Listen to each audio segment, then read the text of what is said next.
السلام عليكم. لو عايزين تعرفوا طريقة الفراخ اللي احنا بنشتريها غالية جدا من المحلات.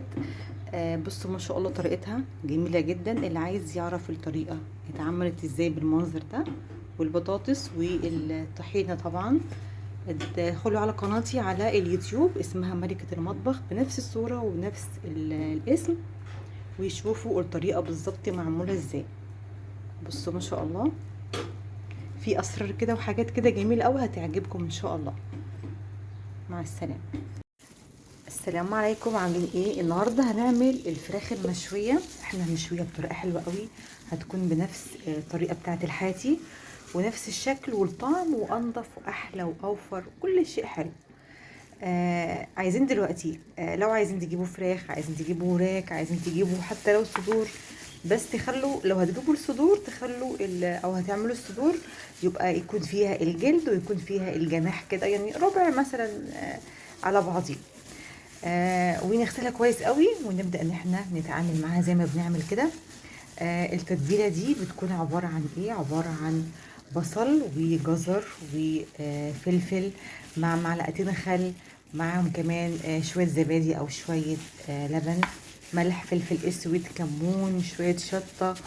بنحط معاهم كمان ورق لورا 2 حبهان.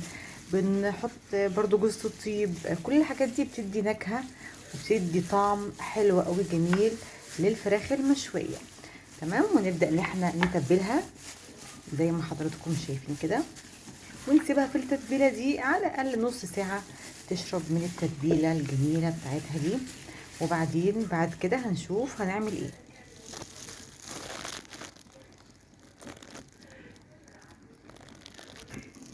بعد الفراخ ما سيبناها نص ساعة هنجيب عندنا الشبكة اللي احنا بنشوي فيها الفراخ، ونرص كمية الفراخ اللي عندنا سواء هي قد ايه. نوسع كده. تمام. والتتبيلة دي برضو ناخدها كده ايه، نحاول نحن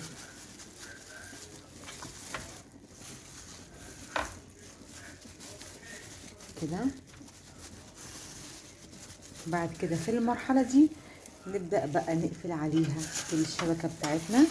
وانا عن نفسي بسويها تحت الشواية بتاعت الفرن، يعني البوتاجاز عندي في الشواية بتاعته، انا بسويها تحت الشواية. كل شوية ببدأ ان انا اقلب فيها شوية على الجنب ده وشوية على الجنب ده، وانتظروا معايا النتيجة.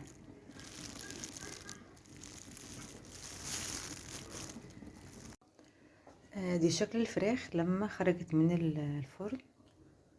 طبعا احنا بنسويها تحت الشواية كل 3-4 دقايق بنطلعها كده، ونبدأ ان احنا علشان بس ما تلزقش في الشبكة.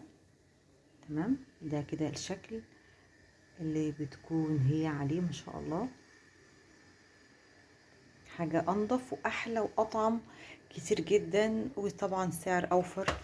بصوا كل كام 5 دقايق بنروح قلبينها كده. تمام. شايفين؟ ولازم نعمل الحركة دي علشان ما يلزقش معانا.